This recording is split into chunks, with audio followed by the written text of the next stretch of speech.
Microphone then. All right. Well, welcome everyone. If this is your first time here, can I see just a little show of hands?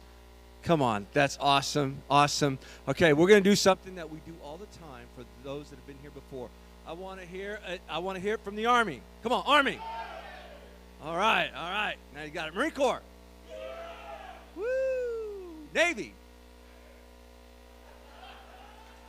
They're right here. Air Force. That's pretty good. Coast Guard. All right. One Coast Guard. That's awesome. Space Force, not yet. No one from Space Force, right? No, not yet. Well, one of these days it's going to happen. I'm Paul Chappa. I'm the guy that founded FISH, Friends in Service of Heroes. We're a 501c3 based in Olathe. You know, FISH, we call it going fishing. Our veterans are never going to ask for help, so we go find them. We find them, and when we do, we figure out what it is that's going on in their lives, and we try and fill that hole. It might be a service dog. In fact, just a few weeks ago at our golf tournament, we gave away service dog number 42. Number 42. That's pretty awesome. I mean, these dogs are life changers, lifesavers. They really are. And it's just absolutely amazing. In fact, that particular dog was named Doc. See, we name all of our service dogs after people that have been part of the FISH family because our military, they connect with names. And so a couple years ago, Jerry Ingram, we had a service dog named Jerry, Max DeWeese, Max, Doc Puska back there in the corner hiding. Doc, say hello. There's Doc right there. So the young man that received the service dog is named after that guy. Whew.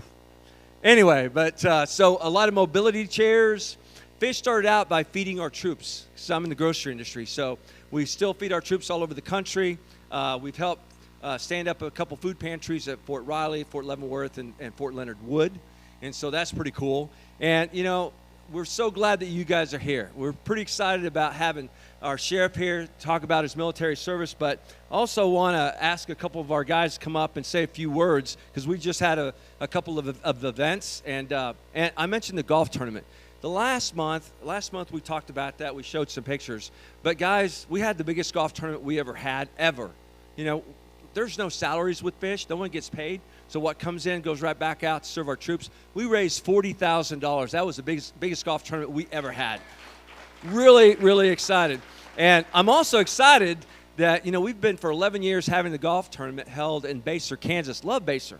But we're moving it. We're going to be moving to Olathe over to Prairie Highlands. So I'm excited about that. It'll make it a lot easier for the 129th and all of our troops to bring equipment over like they always do every year. So I'm excited about that. But I'm going to have my friend Justin, board member Justin, come up here and tell us about the ride that we just had. Awesome. Thank you, Paul. So this past weekend, one of our friends who's one of the American Legion riders with us, Lee Kibbe, he's doing a Hoka Hay ride.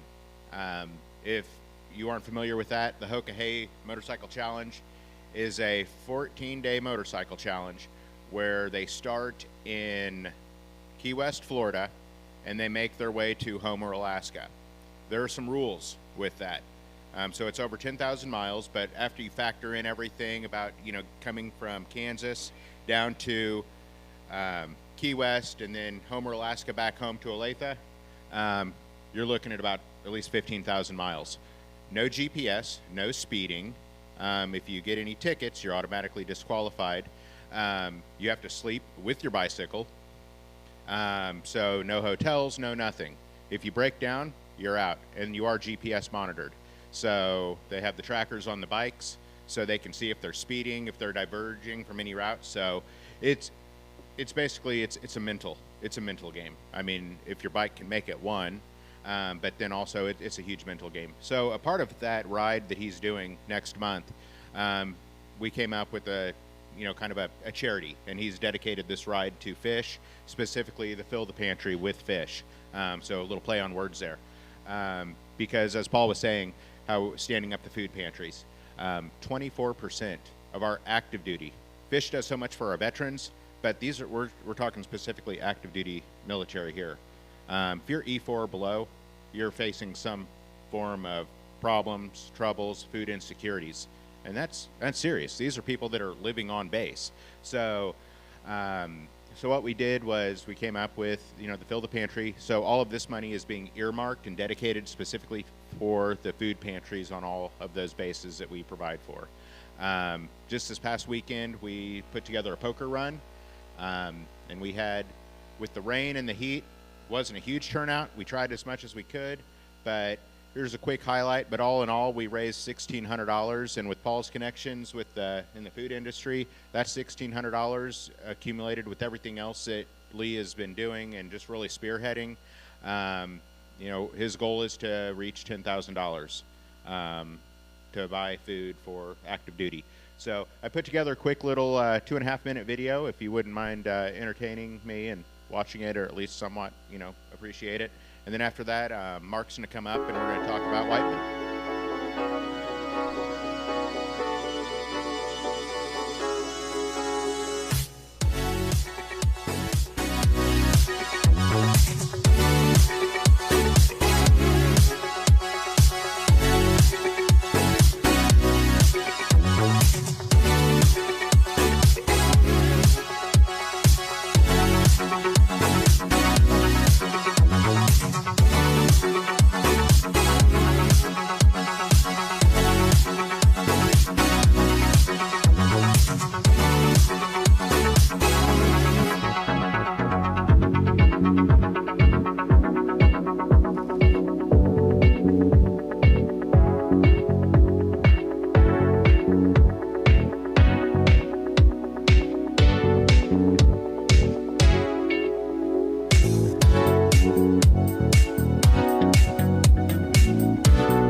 Paul was saying, we went on a fishing trip this weekend. Went to Wings Over Whiteman, Big Bear Show. Hadn't had one in 5 years. I want to thank everybody who volunteered and came out with us. We had a lot of great contacts. Start flipping through. We saw a bunch of airplanes. There's our tent. That's an A-10, mighty B-2. It's quite a treat to see a B-2, click, B-52, click, B-1, click, B-29, click. That's Doc. It's one of only 2 flying B-29s on the planet. Based out of Wichita. It took him 17 years and 450,000 man-hours to restore that airplane. They pulled it out of a bombing range at a Navy base in California. And now it's 100% restored, museum quality. It's better than the Commemorative Air Force's airplane. I mean, it's nicer than Fifi. It's super nice inside. I've had the pleasure to fly in that airplane. It's pretty cool. Right, next. The C-47 here, go ahead and click over to the nose art. Wildcat. They actually jumped out of that C-47 to kick the show off. They had a team of skydivers, each bearing a flag of each service as it came down to the ground, which was a pretty cool way to kick it off. It's the exact same plane that dropped all the paratroops at the Normandy invasion. So workhorse throughout World War II. And there you have them, they're still flying and still doing their job, dropping parachutists. Right, next. B-25, they had 2 of them there. Go ahead. Next, that's Miss Mitchell. And then the second one, that's one based right in Missouri. Go ahead. That's the Show Me. That's the CAF's airplane space over in St. Louis. They actually put on a great show. Two B-25s flying in formation. It's not something you see every day. Go ahead. That's the stealth bike done by Orange County Choppers, sponsored by Northrop Grumman. They display that generally in their wing headquarters building. It's kind of cool. So they made that bike for that TV show that they were doing 15 years ago now, I guess. Right next. And that's a mighty MQ-9 Predator, or Reaper, I should say. That's the Reaper. And they actually painted that up to indicate the 20th Attack Squadron, which is based at Whiteman. That's actually a squadron I flew in. They flew that aircraft down from Fargo, North Dakota, and they landed it via satellite, which had never been done before. So it's a very unique capability that they exercised first time in front of the public, which it was kind of cool. So kind of a neat aircraft. You know, they're airmen in Whiteman right now flying combat missions in the Middle East and Central Asia, remotely via satellite. So next. Okay, so that's the mighty B-2 Stealth flying over. It's the first fly over.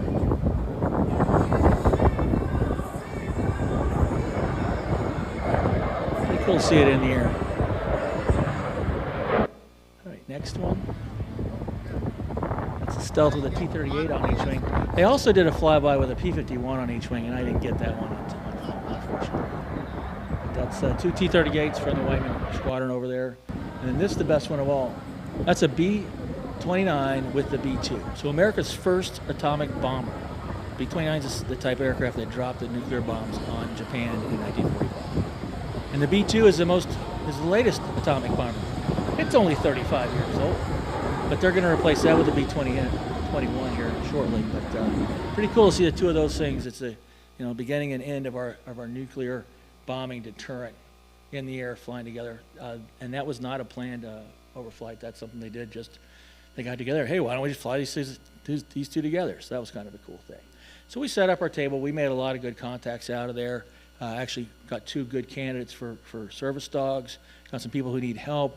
I was also able to make contacts with a lot of veteran support personnel over there, because that's what we're trying to do. Is not only am I fishing for people in the crowd who need help, and we found some, we also are fishing for people who are going to go fishing for us.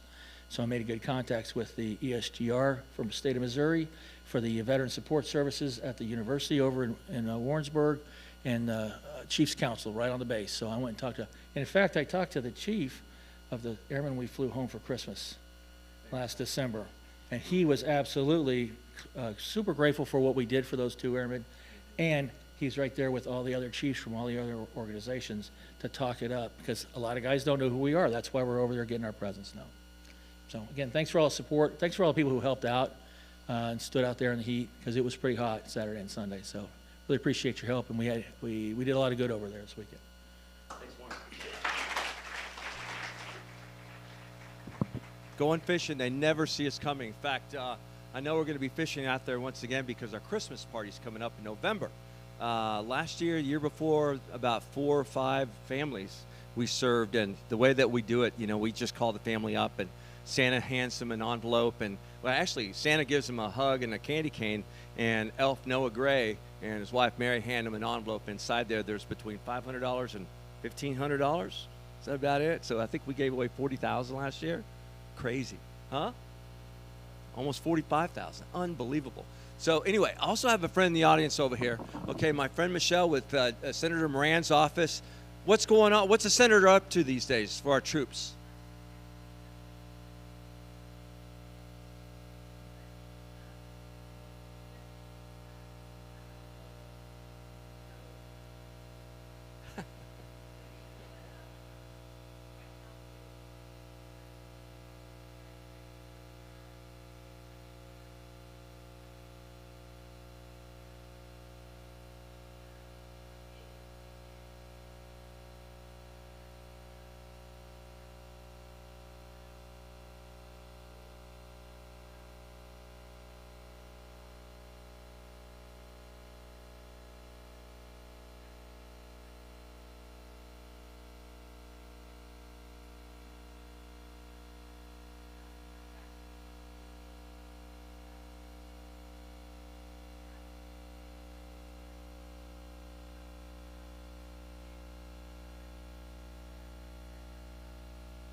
Thanks, Michelle. Now, what we need to do is get him out here sometime as a speaker. Awesome, awesome. Hey, and Jeremiah, I know you've already been up once. Tell us about the fire. We got a men's fire, veterans fire. You got a good voice.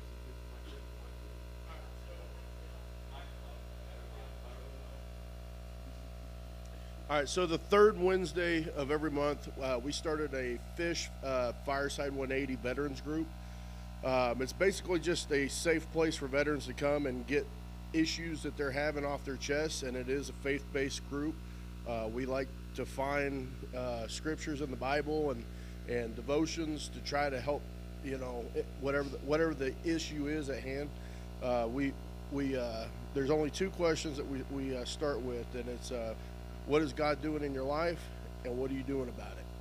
And it's kind of an icebreaker, and I've really seen some transformational stories, from, we go to, Paul and I go to another fire on Tuesday nights. It's not a veteran fire, but these veterans come and they're telling us that, like, man, we're so glad you started this group because we need a place that we could vent and get stuff off our chests. And so if you guys are interested or you know a vet that's struggling, have them reach out to one of us at Fish, and it's at Ash and Anvil in Gardner, 7 p.m., and it's the third Wednesday of every month. So thanks. Thanks, Jeremiah. Really proud of Jeremiah because for almost 7 years we've been trying to set up a veterans fire, where men and women could come and sharpen and share their stories with other veterans that are like-minded, and whom shall we send, Jeremiah? And Jeremiah said, send me. And so thanks for doing that. Hey, one other thing before I get the sheriff up here. None of this would really have ever happened had it not been for the support of my family, especially my wife Leslie sitting right over there. Tomorrow night we'll be celebrating our 27th anniversary. So thank you, honey, because, there were a quick story. Years ago, it was service dog number 3, and I was in Charlotte, North Carolina, about to get board a plane to come back home, and I get a phone call from a guy that we'd given a dog to, and first thing out of his mouth was, I'm gonna have to sue you because this dog's attacking people, and a particular type of people. And I said, what are you talking about? No, get me a different dog. And I said, look, I'll talk to you later. I'm boarding a plane. Grab my seat. Called my wife, and I said, you know what? I think maybe we need to reevaluate this whole dog situation because, the dogs are amazing. Sometimes it's not the dogs; it's sometimes the people. This guy, I don't know what's going on with him, but maybe we'll dump the dog program. And she said something that I'll never forget. So when did this become about you? What? Right now, it sounds like this is about you. This isn't about you. You say it all the time. It's about them. But right now it's about you. So you get a bad guy, you get a bad veteran. They're out there. And she said, no, we keep going with the dogs. And thank you. That was the best thing we ever did because it's been 42 dogs now. We've changed and saved a lot of lives, babe. Well done. All right. Okay. All right. Enough of that. Our speaker. August speaker, we have Doug Bedford, U.S. Navy SEAL. Johnson County Undersheriff, so he'll be our speaker August 15th, right here, same time, same place, 7 p.m. All right. Thank you, Dan. Sheriff Hayden has always called Kansas home. He grew up in DeSoto, Kansas. He served in the United States Army Reserves, 159th Military Police, and the 406 Engineering Battalion from 74 to 1980. He also served with the United States Coast Guard Reserves from 1986 to 1990. We have a name for that. We won't share it, but don't we, Mark? Anyway, okay. Achieving the rank of petty officer, he began his career in law enforcement when he joined the Summit County Sheriff's Office in Colorado for 2 years. He returned home to Kansas to serve as deputy in the Johnson County Sheriff's Office in 1981. He has served in the Johnson County Sheriff's Office for 36 years and has been your sheriff for the past 8 years. Sheriff Hayden has also distinguished record in the community service, including serving on the boards of the Consolidated Rural Water District, number 6, number 7, past member of the Northwest Consolidated Fire Department Board of Directors, and the past president of the Northwest Consolidated Zoning Board. He was elected to serve on the Johnson County Board of Commissioners for the 6th District. He has a deep sense of duty and commitment to civic organizations. He has served with the American Legion, the Latha Rotary, the DeSoto Masonic Lodge, and the Chamber of Commerce in every capacity in Johnson County. He's also a proud supporter and member of the NRA. Ladies and gentlemen, oh, wait, the most important part. Married with 5 kids and 9 grandkids, and his wife Kelly reside in Gardner. So, ladies and gentlemen, without further ado, our Sheriff, Calvin Hayden.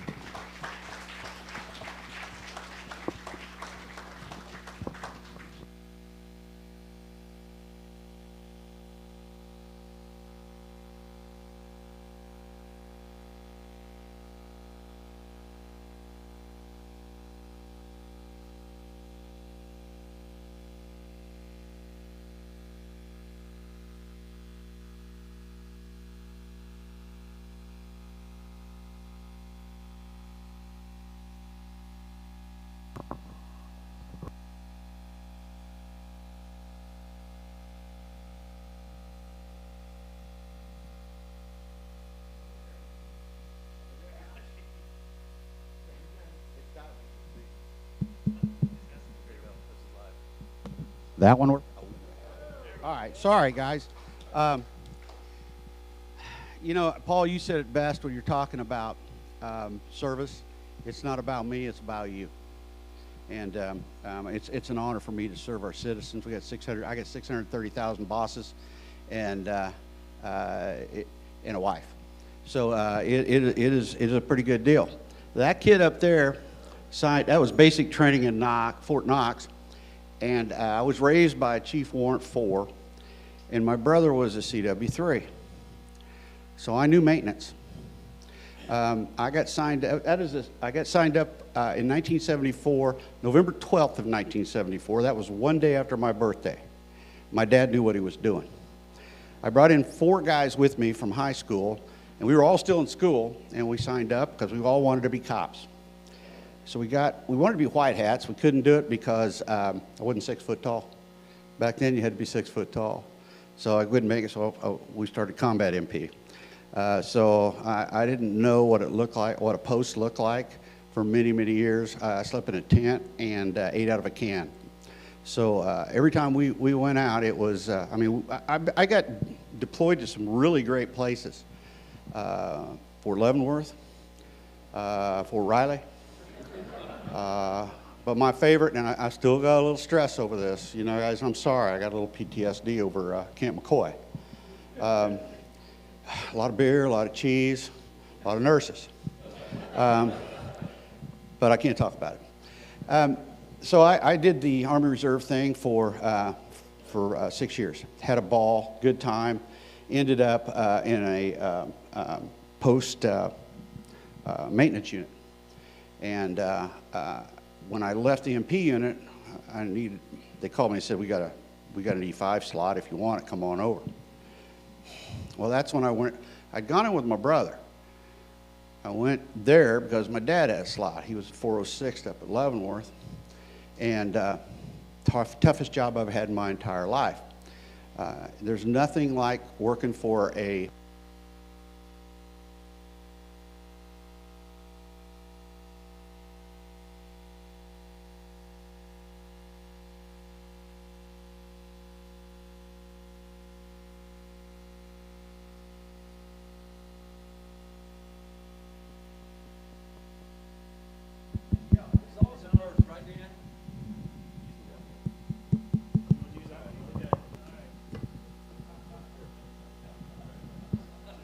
It's working for me. Just FYI, it's working.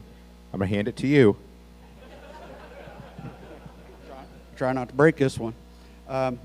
So he walked me into the motor pool, and they had all kinds of construction equipment, which I didn't know anything about. And he said, you see those keys on that wall? And I said, yeah. I'm going to come in here, first day of drill, and I'm going to grab 5 keys. And if one of those doesn't start, you're not a sergeant anymore. Holy hell. So I went in on Friday night and made sure that everything was running and was good. So it was a tough job, but I had a good time. I had to go inactive in 1980 because back then I couldn't get hired at the sheriff's office if I was in the reserves, if you believe that. So I I had to lay off my reserve. So I got hired. I came home from Colorado, got my job, worked sheriff's office, had a ball, started out in the jail. Went to undercover narcotics, and a couple of guys got together and challenged the sheriff and said, look, you got to let us do reserves. I was going to go back in the Army, but when you're out that many years, they won't let you keep your rank, so I had to go to the Coast Guard. And it was going to be a beautiful thing because we were going to do shipboardings, and it was back. I was undercover with a couple guys from DEA, sounded wonderful, until I realized they don't give you any ammo. So I did that for a few years, port security. Wasn't a glamorous job. I got in trouble for shining my boots. You know, it was a lot of fun being Coast Guard. The big thing that I've had the most fun as is working with the sheriff's office. I work with some people that are amazing. For those of you who don't know, you own the biggest sheriff's department in the state of Kansas. We have about 700 employees. We've got 504 uniformed officers, and every day they're out there busting their tails, and they are second to none. We have a record that is amazing. We got 4.9% turnover. For all practical purposes right now, we are completely staffed, and we're hiring guys from all over the country. People are leaving some of these cities like Seattle and LA, Chicago, like crazy, and they're coming here because it's a great place to live. Mark, I need to introduce my hero, Mark Lyston. Mark is a light colonel in Army Reserves, a helicopter pilot, and he is the only guy I know that went from an E1 to a light colonel. It's 36 years. God bless you, buddy. I think you're awesome. Daryl's our undersheriff. Daryl's been sheriff's office 36 years, and Daryl knows a lot of people. And Daryl is an information sponge. If you want to know something about a disaster or some crazy group out here that wants to create trouble, Daryl knows it. So we got a really good team. It's a great team, and I enjoy it. No drama. It's just doing the job. We've been fighting a lot of battles. A lot of things going on right now that I'm worried about, and one of them is our border. I've been to the border 3 times. First, we went to McAllen, Texas. I wanted to see who was coming across the border and how they were handling it. We embedded with some Texas DPS officers, went up and down the Rio Grande. It's unbelievable what's coming across there. Unbelievable. But we saw them taking and bringing them in. We saw the kids coming in. They take the women and the kids and they put them in a smaller place. We saw smuggling across checkpoints. The biggest thing that stuck with me was when we got on the plane to leave. We had a connecting flight from McAllen to Dallas, and there was 5 sheriffs all 5 of us sheriffs went together down there, all from Kansas. When we got on that plane in McAllen, we were the only English-speaking people in that entire plane. You should have seen the flight attendants trying to give them water and peanuts or a drink. It was amazing. And it occurred to me, then we got in trouble. And I couldn't believe, because I knew my ticket down there was $800. Who's paying for all these tickets? And you betcha, it's you. So then, and they all looked almost like inmates. They didn't have any shoelaces in their shoes. They had a baggie, and in that baggie was a phone, a wad of money, and a card. And it was a card for benefits. We got off the plane at Dallas, got on the plane at Kansas City, and they were all gone. And I asked stewardess, I said, whoa, flight attendant, excuse me, where'd they go? Where are these people going? They were all going to New York. They're going to Chicago, the major cities. So that was interesting to me because we haven't been seeing them here.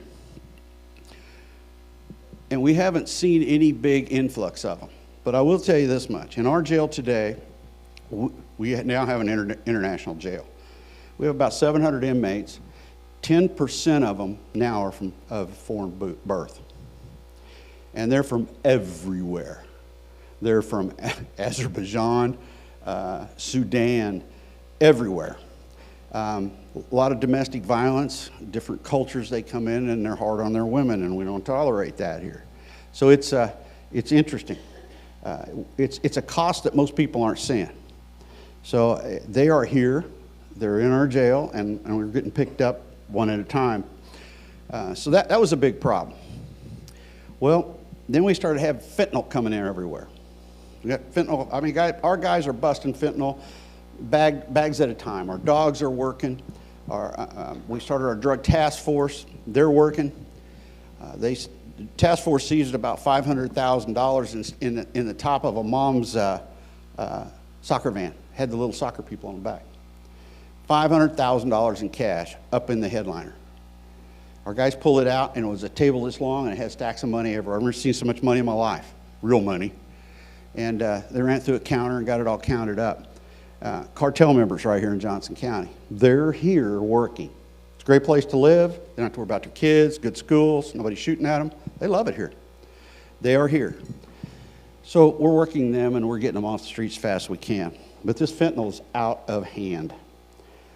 We got kids dying every day. Every day. The fentanyl that's out there is a little blue pill. They call it an M30. But that's not just how it comes. It also comes disguised as other drugs. We've had Adderall. Seems like every college kid in the world is taking Adderall now. They're disguising fentanyl as that.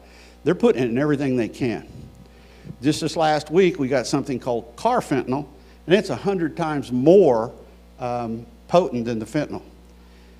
Medac is transporting about 12 a week, and we don't know how many are dying now. We've had 17-year-old kids, high school kids die from taking one pill. I'm going to ask you all, if you haven't seen this, this is Narcan, Noxolone spray. It is a spray that if somebody is around you and they pass out, get this stuff. I'm going to give you a brochure. The guys have got them, and it's like Lazarus. If you ever see anybody go down, I mean, just pass out. You hit them with this, there's no downside to it. It won't hurt you, it won't hurt them unless they're overdosing. And they come right back up. There's two doses in here to spray because sometimes they take so much, they come up, then they go down. And you need to have two till the ambulance gets there, so you call 911. So they're after our children, and it's a war. And this is a war against good and evil. I don't care. You talking about getting your guys together for Bible study? I pray morning and night. Morning and night, you have to. This is a war against good and evil. There's no right and there's no wrong.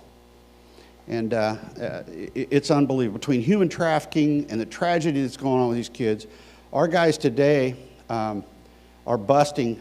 They're doing the online solicitation stuff. They're busting a bunch of them by acting like kids on screen and working them out. And when they show up, we arrest them. It's usually, well, they call them child molesters. But the political correct people would say juvenile enticed. So that's the problems we got, and that's what we're really fighting.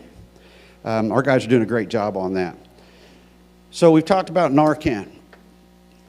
Getting that brochure and look at it. The next thing I want to talk about, if you open your brochure to the back page, it looks like a bunch of snacks. These are THC edibles. And I'm going to show you some. Remember the Swedish fish? There's 6 of them in here.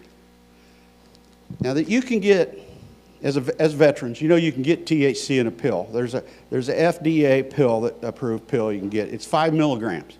That's what they think a normal dose of THC to help you with glaucoma or PTSD. This has 600 in it.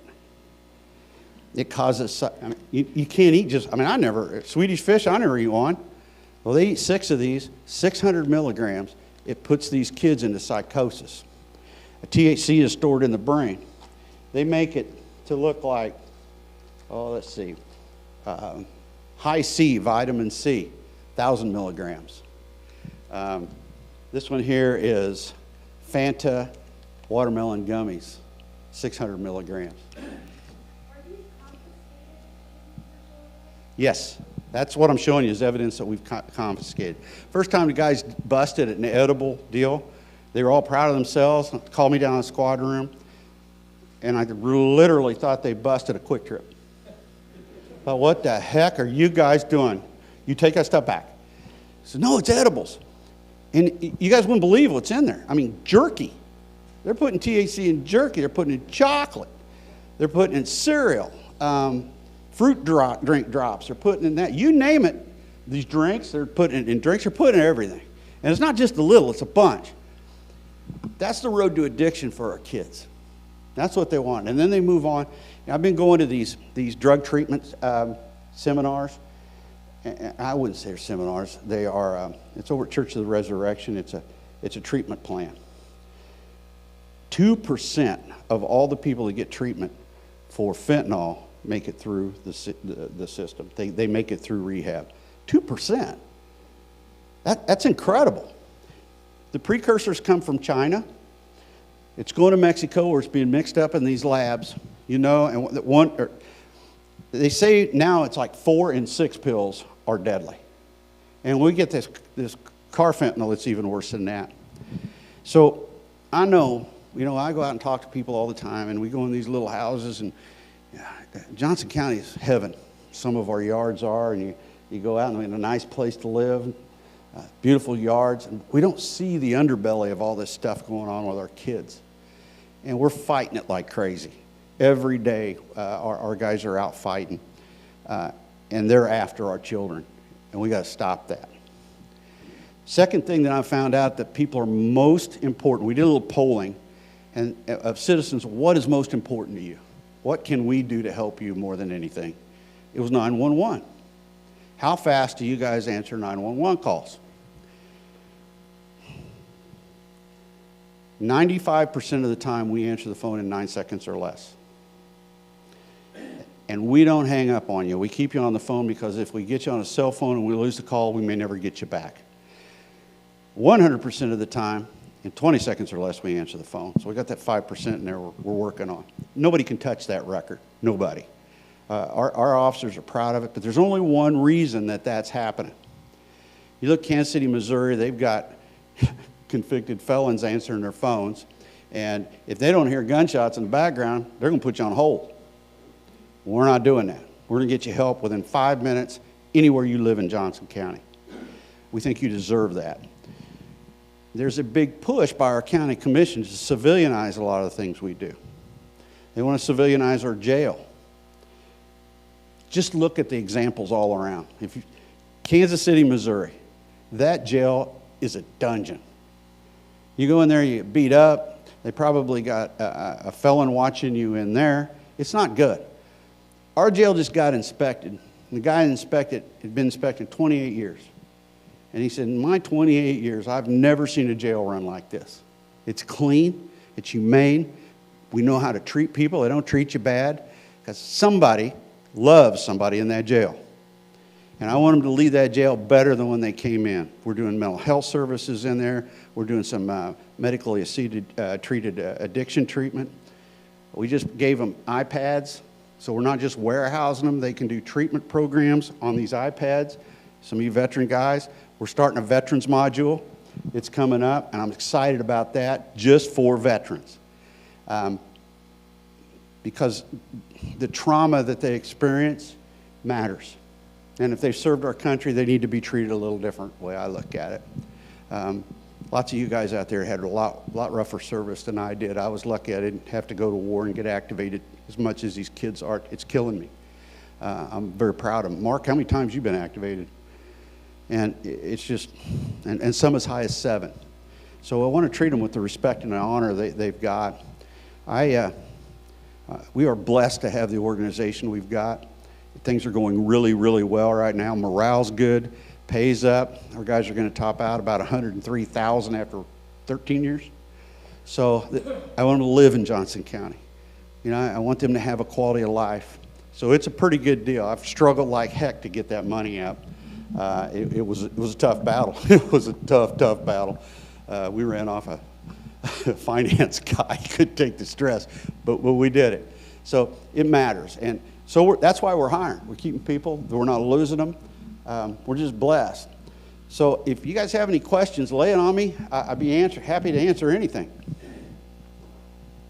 You have one back there? Anybody else? Well, oh, here's one. Yes, ma'am. I don't understand why the drug cartels are shipping drugs into their countries. They're killing people. I mean, what's the goal? Wouldn't you want a user who's going to continue to buy rather than killing them off? I don't understand. What they want is they want them addicted to whatever they're selling. And the better the high, we've literally got, some of the drug dealers are giving Narcan out when they sell the fentanyl. You know, this stuff's so good, it'll kill you. You're going to need this to bring you back. The only people I can tell between this border and the human trafficking aspect of it, you know, you guys, if you drive around, you're going to look around, and I didn't know this. A lady came in and brought this to me. You know these little shopping malls all around, the little ones? And you see a massage parlor in there, and it's usually the windows are blacked out. That's human trafficking. They're everywhere. They're everywhere. So we're going to start working that. We always try to work that. It's like whack-a-mole, though. You take one off, you can't arrest the girls because they won't testify against anybody. I like what Texas did. We went down to Texas. They're charging the guys a felony if they go in. Literally cutting the head off the snake. So you're reading out what you want. I like it. So, I mean, that's those things that we need to look at. But honestly, the only people who are making out from this drug is the cartels, Joe Biden. That's all I got to say. It's terrible what's going on. I can see no reason for bringing them in the level they're doing. Like I said, the third time we went down, the second time I went down was to San Diego. Because I had heard, we sent some guys out on a mission to help the Honduran police. And 4 of our officers went down there. It's a God thing. They came back and I said, what'd you guys learn? They said, well, a bunch of Chinese people are coming in, but they're not coming through our country. They stop, they get on a boat, and then they go up to Panama. And word is they're going straight up to San Diego. I wanted to see it. They weren't kidding. Military-age men, haircuts just alike, well-dressed, don't like anybody to talk to them, are coming through that border by the thousands. Good luggage, don't talk, they're soldiers. I don't know where they're going, but I know they're coming through San Diego. And the last thing we did, I was worried about how some of the border towns are handling crime. So I took 7 of our guys down. We used drug task force money. Didn't spend any tax dollars to do it. Drug seizure money. And we went to El Paso and we embedded with them for a week and did search trains, planes, cars, watched hotels, looked for all the illegal stuff going on. They taught us how they're looking for the human trafficking, how it's being done. And so they're going to come up here and train our guys in the next couple of weeks. So, you know, you go to the problem and you find out what's going on, and I think that's important because all these guys will say they're going to do something about it, but they don't. We're going to do something about it. We're going to start being proactive about it. We're going to keep all this crap out of Johnson County if we possibly can. One of the problems we've got, my detectives today are angry about the child attractors. You know, the guys get on the internet and they entice young ladies and young kids to come in. They're mad as heck. We charge them through Johnson County District Court, they get probation. They charge them federally, they get 10 years. Guess where we're charging them? We're sending them to feds. So that's the things that you have to know that most people don't have any idea about the fight going on. And we got some judges that are pretty liberal, so we take the federal route and it seems to be working. But I will tell you this, I'm so proud of our citizens because we don't have to deal with all the anti-cop stuff. We're blessed to have you. It is such an honor for us to serve you. My officers know who they work for. I hire them for one reason. I don't care about the color of skin. I don't care who they love. I don't care what they do in their bedroom at home. That's none of my dang business. I care that they have a heart to serve you. Because we work for you, nobody else. You know, you're going to elect a sheriff here soon. It's your choice. But understand this. A sheriff does not work for the Board of County Commissioners. They don't work for a mayor. They don't work for the senator, although he's been good to us. Thank you. He gave us a grant for a real-time crime center. I work for you, nobody else. And you have an army with the Johnson County Sheriff's Office. We got some people that upsets them. Because we have all of our officers, I mean, from dispatch, it's a uniformed officer, trained. It takes about 6 months to get them there. Every one of our officers are uniformed, certified state police officers. Now, the advantage to that is, when the riots happened in Kansas City, we sent about 90 officers over there to help and ended it. We've gone all over the place. We're ready. We practice. We practice all the time because iron sharpens iron. I want us to be ready. We go to every disaster we can go to. We've done tornadoes, we've done floods, hurricanes, you name it, we're doing it. Because that makes us stronger. We want to be involved in that. Now, my commissioners will say, well, why are you spending this money doing that? You're sending them out of our reach. We get reimbursed for that, usually from feds, if it's a disaster and it's called a disaster. So it is an opportunity for us to be ready when it happens here. But the last thing I want you to know is if something goes south, I don't care what it is. If it's a flood, if it's social unrest, if it's riots, people wanting to run up and down your streets, a hazmat deal, we can put 200 officers on the street in 2 hours. No one else can do that. They know what to do and they know where to go. They're your army. They're your army. So there's a big push by the commission to try to civilianize that. And be like Kansas City, Missouri. They can't do it. Nobody else can do that. We're the envy of the entire country as far as being able to use our sheriff's office to protect you all. And there are a lot of sheriffs that stand down, and they won't do it. They won't protect it. It happened in Minneapolis. Happened in Kansas City, Missouri. Happened in Seattle. These sheriffs will not stand up and stop what's going on. We've had some protests. I'm not going to let anybody take your streets. They're not going to get in your streets, period. Because when they do, they'll surround your car, start jumping on it, and if you run them over, it's your fault. It's not having it. They're not getting in your streets. That's my take on it. And we got room in our jail, and I got a DA that'll charge them. So that's what we do. Guys, I am so honored. I think we had a question. Just real quick. Yep. Thanks for your service, Sheriff. Thank you. In light of recent events, do you offer specialized training on sloped roofs? What? No, really. That could have happened anywhere. What's your take? You know, we don't like to go anything over a 12-12. All right, a 412 is a little rough. We can handle, the 412 roof's not too bad, but those 1212s are a little rough. Now we got a SWAT team that's amazing. But speaking of specialized training, you are right.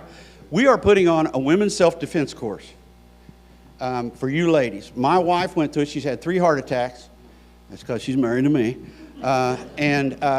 It's fun. It's a good time, and there's nothing more wonderful than a highly trained mama bear. And there's nothing better in the world. We're also doing handgun safety classes. All the stuff's free. Come out. My firearms instructors are teaching handgun. They're not even using a gun the first time. They're using the plastic guns, but they want to teach you how to disarm the gun if you run on one, how to use it safely. And it's a beginning course to anyone that wants to do that. And we're also going to do some firearms training that you want to come out to. They're great. So this is all for you guys. And I don't want some dummy jackleg training you. I know our officers are squared away. They're professional. They treat you good, and they know who they work for. This is working? Oh, yes? Okay. I have 2 questions, and I'll ask and then let you answer. The first question is, what can we do as citizens to bolster your efforts to stop the fentanyl traffic into our area with all these wonderful... I have a 19-year-old daughter. I know. This scares me to death. She likes candy. So, yes, but as far as where Are we seeing these things? How can we bolster your efforts to stop this? Or how do we inform you if we see this? That was question one. Question two, does the Sheriff's Department have any involvement in stopping the panhandlers in Johnson County? I wish. We do, because my guys, the only real authority, all of our legal minds are getting together trying to prevent this. The Supreme Court says they have a right to do that, to panhandle. To me, it's a safety issue, because they're playing on your guilt. I mean, my wife, every time I drive by one, she's, it's like, I'll make some stupid comment like get a job or something, and she'll say, what if that was Jesus? Then I'm guilted out. I got to give him some money. So that's what's happening. So, but if they're on highway property, we can get them out of there. They don't show up on highway property. If they are in the median, they shouldn't be there. So we're doing everything we can. My concern is, and I just saw a lady with a baby in front of Walmart. It's 100 degrees. She's got that baby out there. I don't even know that's her kid. Now, because they're coming in, we got to check that stuff out. And again, it's about being proactive as cops. Because once we start checking them, they're going to go somewhere else. And it's just doing the right thing for the right reasons. That's how we're going to fight it. We're just going to check them out, make sure it's their kid, who it is, and they'll move on. But where they move on is a different deal. Probably Kansas City, Missouri, I hope. I hope. Now for your daughter, you need this. You need this. And what's happening is they're putting fentanyl in so many different things. Don't let any kid take a pill that's not from their doctor or from you as a parent. Watch out for the edibles. Educate them. When we talk about drugs, it's a three-legged stool. There has to be treatment, there has to be education, there has to be enforcement. We're enforcing the heck out of it as far as we can. But we have to have the education and the treatment. And those things are very important. There's a lot of good treatment options out there. We're offering some but I don't want them to get there. So be a diligent parent.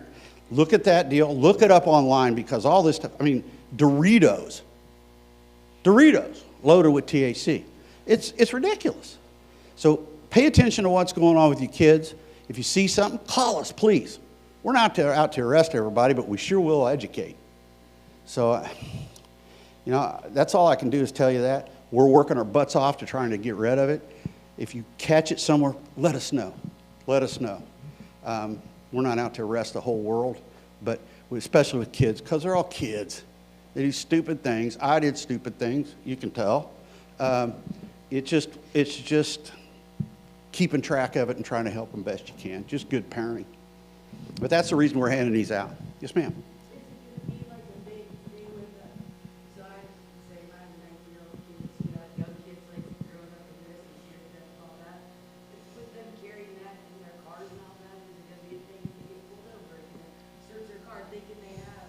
No. In fact, it's probably pretty smart, because if your friend gives you something, you're going to save their life.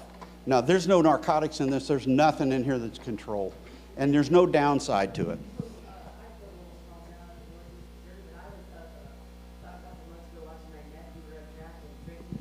Mm-hmm.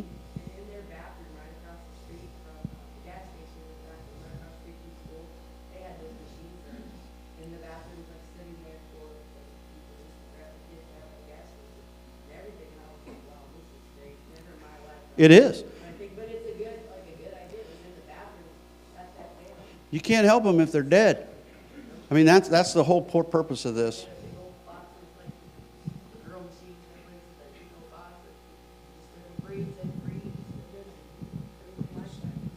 That's great. Thank you. What I think she was wanting to know, would that be probable cause to search? No. Absolutely not. Absolutely not. That's to help your kids. It's not. No. Not at all. We want everybody to have this. Yes, ma'am.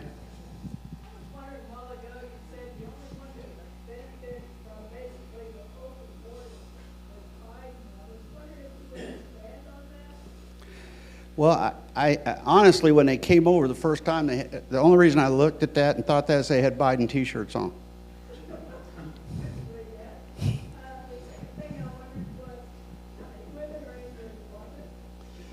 We've got Oh, we got a lot. We do. And I'll tell you what, they're amazing. They are amazing. Huh? 17% of our department. Well, I'll tell you what, they're awesome.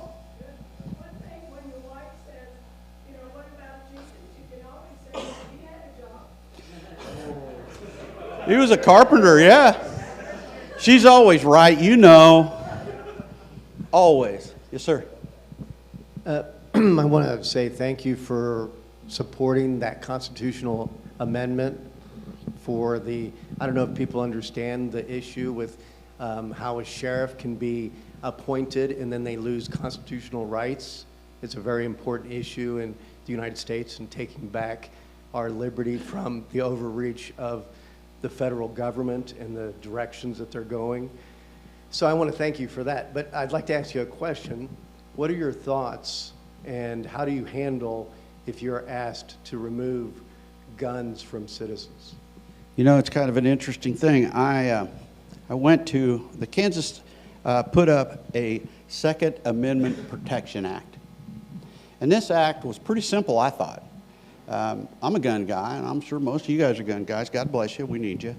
And the deal was, if a law enforcement officer comes into your home because of an administrative regulation and and seizes your guns, and you're a law-abiding citizen, they'd be charged $50,000 per officer involved. I thought that was a great idea. You know how many supported with me? None. None. Made me sick, because that's exactly what we do. I've had the talk with the feds, and everybody says, well, the sheriff can't throw the feds out. You better believe it. And there's some guys running that absolutely won't do that. But a lot of people don't like it, but I don't care. They're not going to violate your rights. That's why I'm here. And if I can't do that and save you from that, you don't need me as your sheriff. That's the bottom line. And it's having the guts enough to do it and stand up and do the right thing. You know, politicians never, ever, ever want to do anything controversial. That's because somebody might not like them and they might not get elected. Don't vote for me if you don't think I'm going to protect your rights. I'll die protecting your rights. That's what we do. That's why I'm here. And if I'm not going to do that, I'm not any good to you. And I got a couple of guys that agree with me. So I'm kind of serious about that Constitution and protecting your rights. Any of you guys? Guys, thank you. God bless you. I sure appreciate you. Ma'am? Ma'am? Come here. We can't get it. Oh, my God. We got to get you a fish shirt, so that's for you. Oh. Thank you for Thank being you. with us this evening. Thank you, Appreciate man. you. I would have given this to Give that to her. Yep. So, hey, again, one more round of applause for the sheriff. Yes, thank you. Hey, can I get Kevin, Doc, Mark, Justin up here, Bull? So, a few weeks ago, I get a phone call from a fish, part of the fish family, that they went fishing. And there was a situation where they knew of a family that had had some run-ins with the VA and other individuals, and they weren't getting what they needed. And so this fish reached out and said, this is a situation with this family. Mobility is an issue, and they're not going to get a chair, and they need a chair really bad. In fact, Todd and Beth Bloom are here with us tonight. And I know, Todd, that you've had one surgery after another, and there's just you got a long way to go. And mobility obviously is a problem. I know you wanting to go out to the East Coast to see some family, and then West Coast and all kinds of stuff. Beth pushing you around in a chair isn't a wise thing to do, and because you're a big boy. So Doc, I think you've got something. So tonight, Fish is going to send you home with a mobility chair, a really nice one that's just your size, so you can go and do what needs to be done and not have to worry about how in the world is my wife going to be able to get me here, there, everywhere. So why don't you come on up and let's get you in this bad boy right here.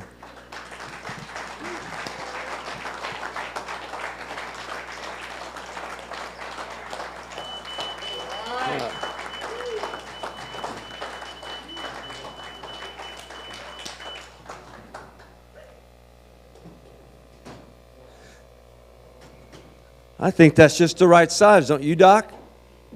Justin, what do you think?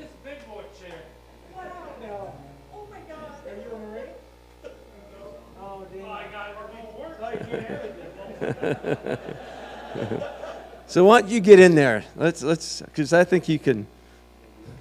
You gonna be able to get in there right now? Or do you need a little help? Because this raises up to give you some room, and we have a hitch for you as well that.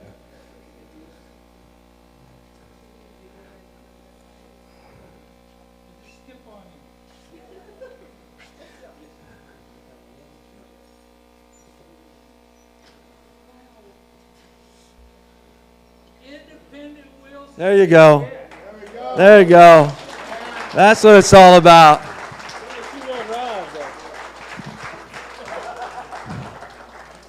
So, folks, when we say we're going fishing, look, guys, this is what it looks like. And if you don't have the chills like I do, something's wrong. Because tonight they had no idea. Beth, did you have any idea? This is how it works. A vet's never going to ask for anything. They're not going to ask for help. So we got to go find them. We go fishing, and we don't ask permission. We tell them this is what we're doing. We're telling you, you're taking the chair with you home tonight.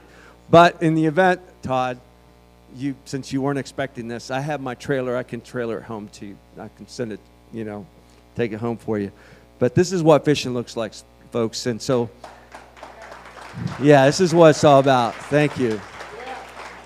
Yeah. So we're going to wrap it up with what we do every time we meet once a month.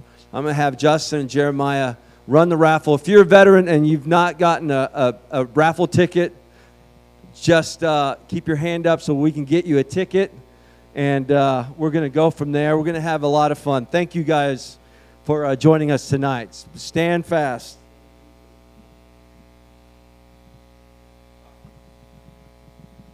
Hey, real quick while Bull is passing out these last sets of tickets.